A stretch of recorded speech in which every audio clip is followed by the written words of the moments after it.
I'm Emily from ImagineIF Libraries, here to share with you today about our new Science Connect initiative here at the library. This initiative is designed to help you, the public, contribute to scientific discovery at home. So this is one of our citizen science kits that's now available to check out from all of our branches. And this has everything you need to explore the night sky because it is our Measuring Light in the Night kit. So I'm going to show you what you can find in this kit, which includes this manual that tells you more about citizen science and includes a list of everything that is in the kit. Like binoculars, you can use these on a clear night to see the moon really well. We've also got a red light flashlight to help you keep your night vision when you're out exploring the sky.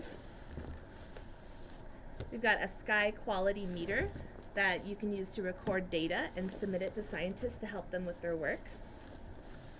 A compass, so you know where you are and what direction you're facing. Star maps, so you can find what you're looking for. And 3 books that help you learn more about the night sky and the importance of studying it. So that's what you can find in our Exploring the Night Sky Citizen Science Kit, now available at any ImagineIF library. What are you waiting for?